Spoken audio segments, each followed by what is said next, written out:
¿Qué tal? ¿Qué tal? Muy buenas noches. Te saluda Genaro Lozano. Bienvenido a Foro Global, programa de Foro TV especializado en temas internacionales. Esta noche es noche de conversaciones globales y en esta ocasión conversaré con Regina Tamés, directora del Grupo de Información en Reproducción Elegida, GIRE. Vamos a hablar sobre los derechos reproductivos en el mundo, el feminismo, los retos y los avances. No te vayas, no le cambies. Esto es Foro Global.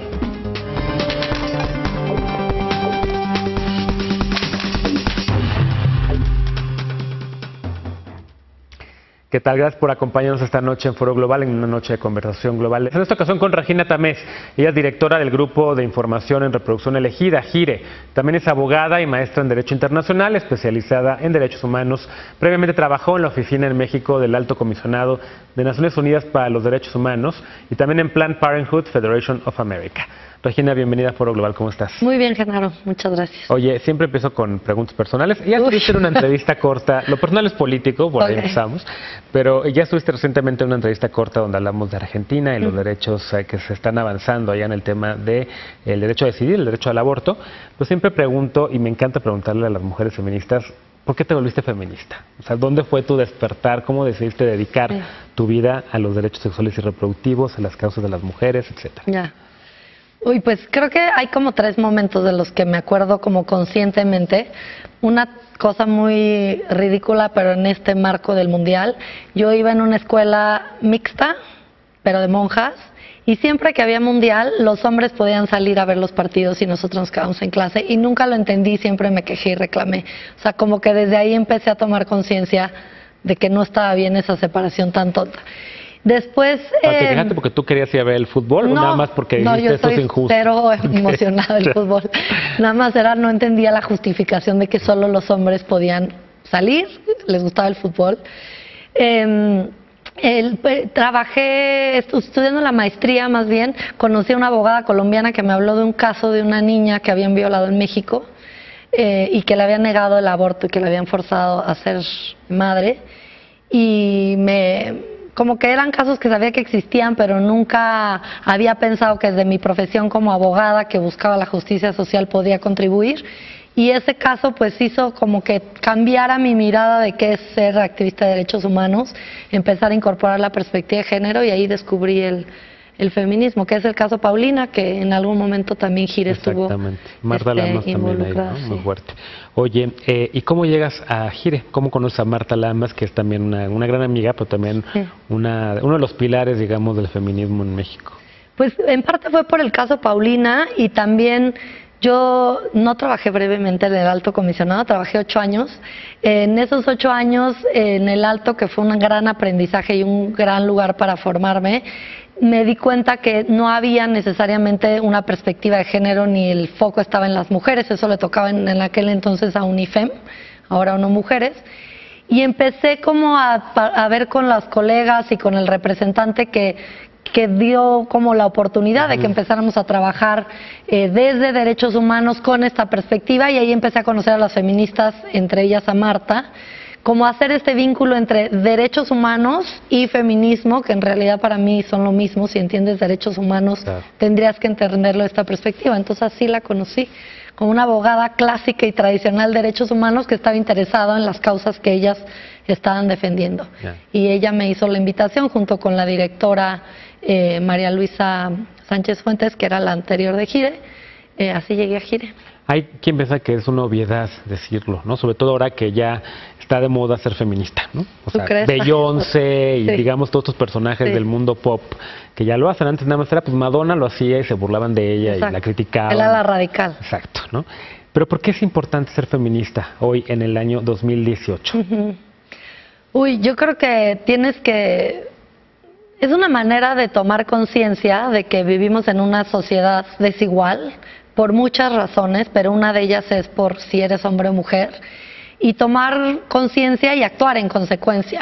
Creo que es muy importante esa concientización, porque te hace cambiar tu manera de ver la vida, de actuar, de relacionarte con las personas y de mirar todo. Creo que es agotador porque cuestionas absolutamente todo, pero es una gozada en el sentido de que todo cobra una nueva dimensión, todo cobra un interés distinto. Entonces, yo creo que si las mujeres estuvieran conscientes y los hombres de que esta igualdad que se está planteando no es que uno tenga más poder que el otro, sino que todos podamos vivir más felices en armonía, pues estaría mucho más fácil y el sumar a más feministas y hombres feministas haría que viviéramos felices. Básicamente es eso, nos llevaría a una felicidad mucho mayor. ¿Tú sí eres de las que cree que puede haber hombres feministas? Sí.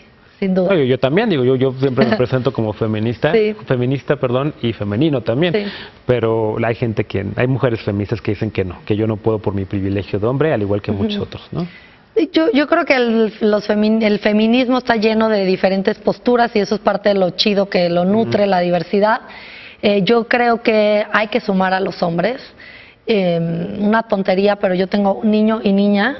Y me he dado cuenta que hay más aceptación en que las niñas rompan barreras, en que las niñas pues estén conscientes de hacer cuestiones que tradicionalmente eran de niños y no hay tanta apertura para que los varones empiecen a ocupar otros espacios también tradicionalmente reservados para mujeres. Entonces, como las niñas jugando fútbol ahora. Sí, es ¿no? como más aceptado. Y digo Sí, que es una sí, tontería sí, porque sí. estamos hablando de problemas mucho más graves, yo sé, pero desde ahí la viene todo, educación ¿no? la veo. Sí, sí, mi hijo quiere bailar ballet o usar un vestido, es complicado, ¿no? Claro. Incluso siendo feminista, por lo que va a ser el cuestionamiento en la sociedad. Claro. Entonces, yo creo que sumarlos vamos a unir más. En cambio, si tu hija fuerte y quiere llegar. hacer karate y llega cinta negra, la Sí, aplauden y sí. todo, ¿no? Sí, digo, claro que mi hija pues, va a salir a la calle y la van a cuestionar y va a ser acosada. Estoy hablando de etapas tempranas. Claro. No, pero creo que el entendimiento de qué es ser varón de una manera distinta desde temprana edad puede ayudar a que haya hombres que sean aliados en, Claro. pues, como tú. Bueno, después de toda esta introducción, digamos, de lo personal es político, el feminismo está viviendo, yo creo que un momento interesante, ¿no? Lo estamos viendo con la reciente aprobación o el paso agigantado que en Argentina se dio con el avance del derecho a decidir, que pasó en Irlanda, con el movimiento Me Too en Estados Unidos. ¿Por qué no empezamos por el movimiento Me Too? Sí. No sé si sea como consecuencia también del hecho de que Hillary Clinton movió también muchos temas en la contienda electoral que perdió con Donald Trump, que no se pudo romper ese techo de cristal, pero que a partir de ahí muchas mujeres desde el día 1 están en la vanguardia de la resistencia contra Trump. A ver, yo creo que los movimientos feministas a nivel mundial han hecho que hoy tengamos el terreno posible para movimientos como Me Too, ¿no? O sea, creo que quizá unos más visibles que otros, pero la lucha feminista desde todos los niveles, desde los espacios académicos, desde el activismo, desde las mujeres que se organizan desde la base, pues llevan trabajando muchísimos años. Entonces eso ha permitido que hoy veamos actrices de Hollywood poniendo sobre la mesa el tema del acoso y el tema de la violencia contra las mujeres. Perdón. Ahora, la llegada no de cualquier Trump... actriz de Hollywood, o sea, actrices de un nivel impresionante, que han hecho además una cosa viral y que se conectó con Francia y digamos que ha habido, incluso con las diferencias que hubo después con el movimiento Me Too en Francia, ¿no?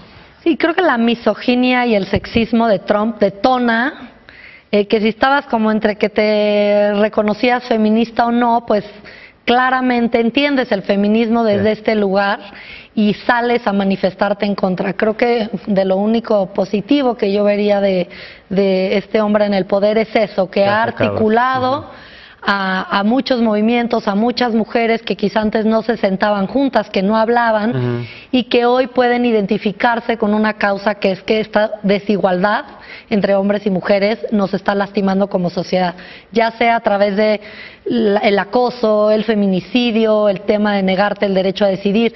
O sea, no importa la consecuencia terrible a tus derechos, nos vamos a unir porque este hombre representa justo todo lo que hemos peleado, que es la opresión en contra de las mujeres. Claro. A ver, y déjame regresar al tema de las diferencias, ¿no? Porque en Estados Unidos sí vimos una reacción en cadena muy importante de muchas mujeres que salieron con lo de Harvey Weinstein, pero luego además también que empezaron a darse a conocer muchos casos más de actores, de médicos, o sea, en todos los sectores, digamos, en la academia. Pasó también en la Universidad de Harvard con Jorge Domínguez, que también fue acusado por muchas académicas también de acoso y muchos de sus estudiantes, etcétera, etcétera, etcétera. Y de ahí, de repente, en Francia, Catherine Deneuve, que saca esta crítica al movimiento Me Too en Estados Unidos, llamándolas casi purinas, puristas, perdón, ya ahora resulta que cualquier coqueteo, o sea, los hombres también les gusta coquetear, y hubo una diferencia medio fuerte. Y en México, de repente, vimos un caso de una actriz que no dio los nombres, y como que se acabó el Me Too en México, ¿no? Sí, a ver, yo creo que el Me Too posibilitó que conductas que quizá antes una no se atrevía a denunciar porque te iban a tachar de exagerada, de Puritana, loca, de puritana, ¿no? Cobraran relevancia y decir esto no es normal, ¿no? Algo que pues ya habíamos interiorizado y que permite, digamos, que lo puedas denunciar y haya un acogimiento. Claro que siempre va a haber las críticas, pero hay una prensa que es aliada, hay un movimiento que es aliado, salen las jornaleras agrícolas, acá trabajadoras del hogar, o sea, es una pluralidad de mujeres. Claro, la voz sigue siendo en mujeres blancas privilegiadas, sí, que da para muchas críticas, pero también es importante que ellas hayan agarrado esta batuta, ¿no? Que incluso a ellas las afecta esta violencia.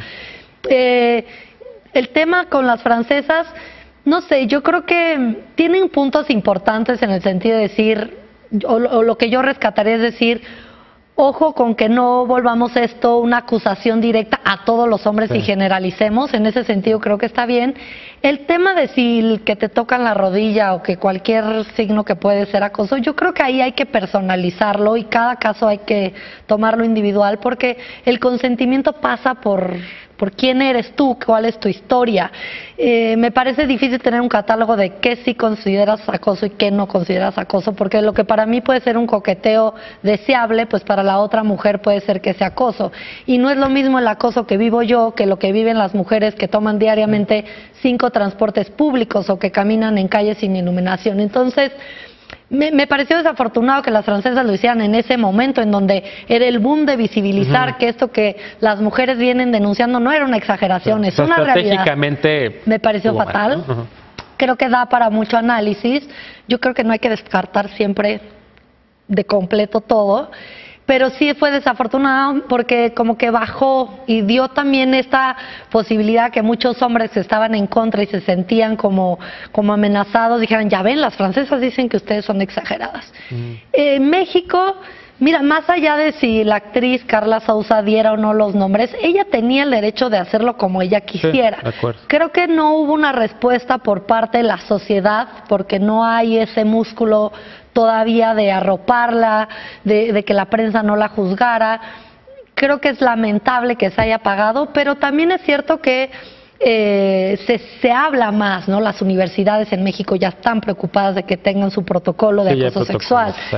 Los hombres ya dicen, oye, pues no tengo muy claro qué se vale y qué no, que también eso da para otro, ¿no? Yo creo que es muy claro, y el consentimiento es esta relación y comunicación con las mujeres, creo que no es como se educa a los hijos y es lo que habría que entonces, yo creo que sí es un gran momento, hay que aprovecharlo y que da apertura para muchos otros temas como el de derecho a decidir, ¿no?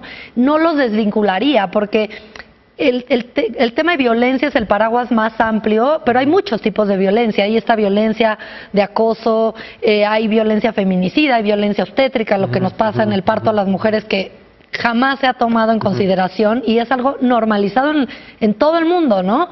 Vemos ahora casos y reportajes en Estados Unidos muy fuertes de mujeres amarradas pariendo o mujeres que han sido usuarias de drogas a las que les quitan nada más por ese hecho la custodia de su recién nacido. Vamos, es una violencia muy disimulada, pero que está presente. La violencia política que vemos también durante las elecciones. Entonces, el tema del derecho a decidir qué puedes hacer o no con tu cuerpo, para mí no escapa el tema de la violencia, estaría ahí. Entonces, es un gran momento que Beyoncé y otras estén sumadas, porque sí tienen un alcance que organizaciones o feministas como nosotras en Gire, pues nunca tendremos la audiencia. Y lo vimos en Argentina, ¿no? Cecilia Suárez, por ejemplo, que salía de Gire también, ¿no? Exacto. Creo que las voceras son importantes, más allá de que hay diferentes talentos, sabemos quiénes somos buenas para redactar leyes, otras para movilizar a las mujeres y otras para ser vocería. La suma de todos creo que es lo que nos va a llevar a mejor puerto. Claro, déjame hacer una pausa muy breve y regresando hablemos sobre los retos para el feminismo global, sobre todo ahorita en tiempos de la era Trump. Me imagino que los financiamientos por parte del gobierno de Estados Unidos, organizaciones como GIRE y muchas más en el mundo, se están viendo menguados, ¿no? Déjame hacer una pausa, regresando vamos a seguir esta conversación con Regina Tamés, directora del Grupo de Información en Reproducción Elegida y Feminista. No te vayas, esto es Foro Global, regresamos después de la pausa.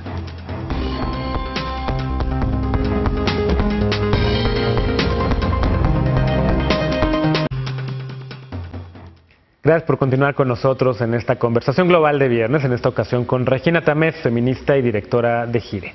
Regina, hablábamos en el primer bloque un poco sobre de lo personal, fuimos hablando hacia lo político y ahora quisiera que nos enfocáramos un poco en cómo está el movimiento feminista articulado en organizaciones como GIRE y muchas otras que hay en el mundo con la política de Donald Trump, la llegada de este hombre conservador en muchos temas a la Casa Blanca, o pragmático, porque pues en algún momento él estaba a favor del derecho a decidir cuando era empresario y una celebridad en los años 80, y ahora ya como presidente con los grupos conservadores está quitándole dinero a muchas organizaciones, y eso provocó que pues, gobiernos europeos y canadienses pusieran un dinerito extra para los fondos globales, ¿no?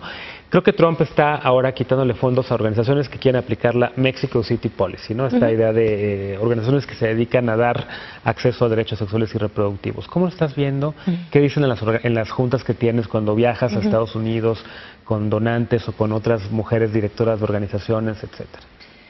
Pues Estados Unidos siempre ha sido como un referente importante por la despenalización del aborto, ¿no? La sentencia de Roe versus Wade sí da un marco amplio para que las mujeres puedan decidir. Entonces, claro que las dinámicas en América Latina son distintas, pero sí se veía la sentencia de Roe versus Wade como un referente. Desde 1974, sí, que ¿no? Es súper antigua, pero digamos, no es un país al que no ni siquiera lo consideramos para cuando vamos a discutir los temas de aborto en términos legislativos o pensar en una estrategia justo de que el Tribunal Constitucional o Supremo de un país se pronuncie, ¿no? Entonces, la llegada de él con estas amenazas de yo voy a revertir esa sentencia, voy a tener jueces o ministros en la Suprema Corte que justo puedan ir en contra de esta sentencia y revertir para penalizar el aborto, pues pone en jaque, digo, lo que significa para la región que un país tan poderoso como Estados Unidos tenga estas discusiones que ya se dan como por superadas. Eso por un lado. Y por el otro lado, este gag rule o Mexican Policy sí tiene un impacto muy fuerte, porque tú puedes ser una organización, o sea, aquí lo que dicen es, si tú eres una organización que trabajas el tema de aborto, yo ya no te puedo dar recursos de Estados Unidos, que sí es un financiamiento fuerte para las organizaciones de la región, no solo en América Latina, en África, por ejemplo.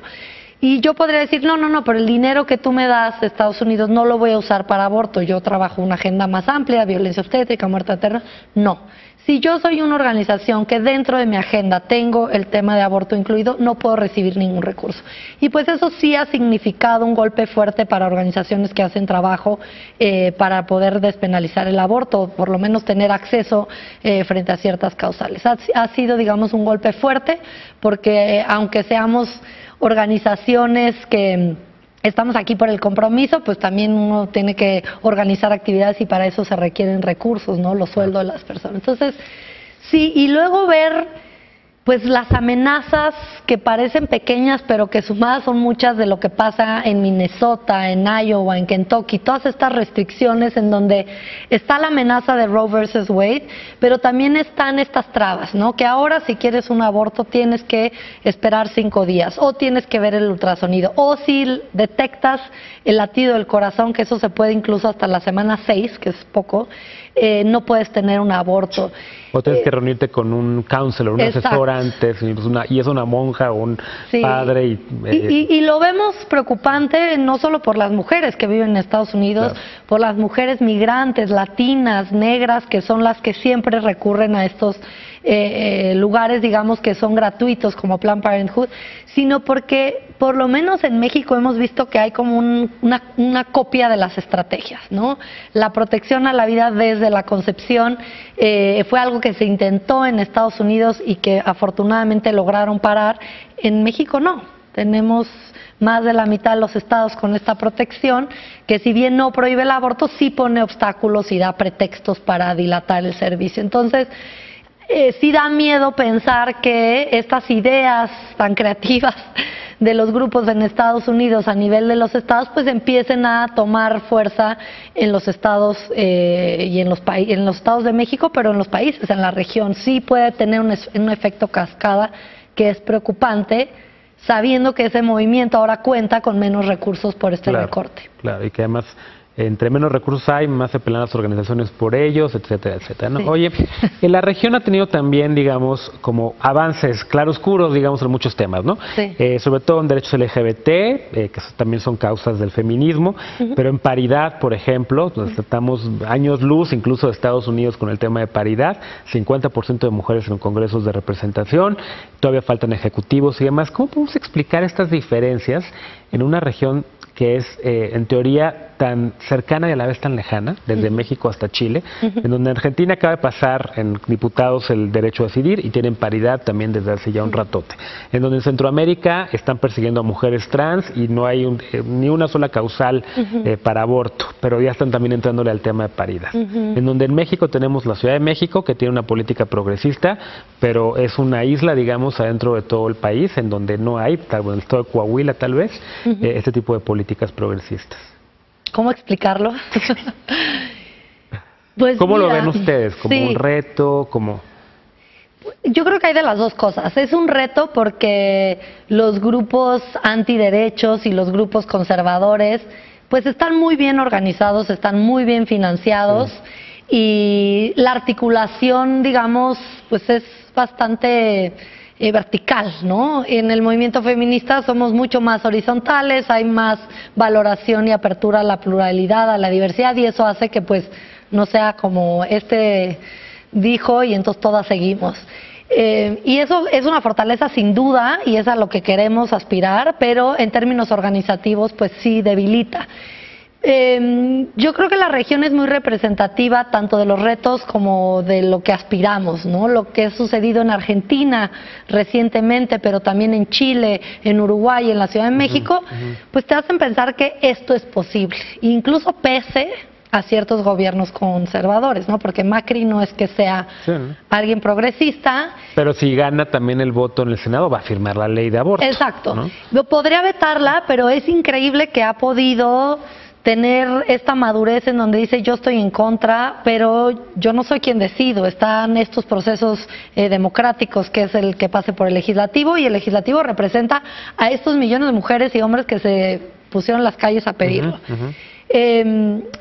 Sin embargo, creo que es complicado ahora, porque incluso tú ves, bueno, antes era, bueno, si voto por la izquierda o me rige la izquierda, pues ya sé que estas son causas que puedo avanzar. Y si gana la derecha, pues va a ser más difícil, pero me tengo que esperar a que vuelva a ganar la izquierda. Claro. Y hoy no, yo creo que hoy las izquierdas ya no son tan fáciles de encontrar, de leer, y dentro hacen alianzas luego con la ultraderecha, se mezclan. Sí, y no lo vemos solo en México, creo que lo vemos en muchos otros países de la región, y eso complejiza el trabajo del movimiento feminista. Que quieres que haya cambios en términos de justicia social, pero sabes que justamente ese partido y su alianza con quien no cree que las mujeres somos personas o tenemos los mismos derechos. Eso que creo que han sido muy hábiles de aprovechar los grupos antiderechos, a nosotros nos complejiza el panorama. Yo no creo que todo está perdido, sí creo que todos son ciclos. Y así como ha habido victorias en ciertos países, pues ha habido retrocesos como en El Salvador, en República Dominicana, en Nicaragua, en donde es increíble que en el 2018 estemos hablando de países que tienen no solo criminalizado el aborto, sino a mujeres cumpliendo sentencias de más de 30 años, cuando Cuba tiene despenalizado y nunca ha sido un tema, porque hubo un entendimiento de que esto era algo de justicia social en términos de que quiénes son las mujeres que van a recurrir a abortos inseguros, pues las mujeres pobres. Y un tema de salud pública. No hemos llegado a que se comprenda desde ese paraguas en la región y nos volvemos simplistas a decidir sí o no al aborto cuando hay toda una gama de colores en el medio que son los que uno esperaría que los legisladores y las autoridades pues comprendieran, ¿no? Claro. Y también al mismo tiempo como que hay estos brotes de esperanza cuando uno ve el tema de Irlanda, en donde una nación mayoritariamente católica se gana en referéndum, además polémicamente en referéndum, matrimonio igualitario y también el derecho al aborto, ¿no? Oye, se nos está acabando el tiempo, es una gozadera siempre hablar contigo, pero siempre hago preguntas personales. Entonces te quiero preguntar, ¿qué estás leyendo? ¿Qué tienes al lado de la cama? ¿En tu buró? ¿O no estás leyendo porque tienes demasiada chamba? ¿O tus hijos? ¿O qué sé yo? Sí. Pues mira, en realidad ahorita estoy súper abrumada con todo el tema del tema de aborto. Híjole, no sabría qué decirte porque estoy más picada ahorita con series de Netflix espantosas que me hacen no pensar en los derechos reproductivos. ¿Qué estás viendo en Netflix? Pues mira, hay una que se llama Handmaid's Tale, de la que novela habla de Margaret Atwood. Exacto, sí, ¿no? que todo el mundo me dijo que leyera primero la novela, pero que también toca estos temas de quién decide, qué significa el cuerpo de la mujer, qué es la gestación, que nosotros trabajamos también el tema de gestación subrogada, que es muy cruel, pero que también te hace pensar que tampoco estamos a veces tan lejos de lo que sucede ahí. ¿Cuál otra te podría decir? Bueno, ya cosas de acción que son como más para distraerse de los horrores de lo que vemos cotidianamente. Pero... O una novela que le quisieras a una chava o un chavo que está a punto de descubrir su identidad feminista, ¿qué le dirías que leyera o hacia dónde guiarías a una persona, una mente así joven? Hay una que para mí ha marcado como mucho pues mi rumbo feminista, que es lo que pasó en República Dominicana con la dictadura y a partir de la cual se empieza a celebrar el 25 de noviembre, que es el vuelo de las mariposas, que es una belleza porque pues te habla también de cómo hay una movilización más allá del movimiento feminista por reivindicar causas que tienen que ver con las mujeres, pero no aisladas de la realidad social. Entonces es de Julia Álvarez, que es una gozada, y creo que alguien que quisiera decir, híjole, estoy pensando meterme al feminismo, sería una gran recomendación. Pues esa no te la manejo, la voy a leer. Ah, está increíble. Oye, muchas gracias. Es linda. Muchas gracias por esta conversación para Foro Global. Muchas gracias a ti por habernos acompañado esta noche en Foro Global. Te invito para que continúes con la programación de Foro TV. Muy buenas noches.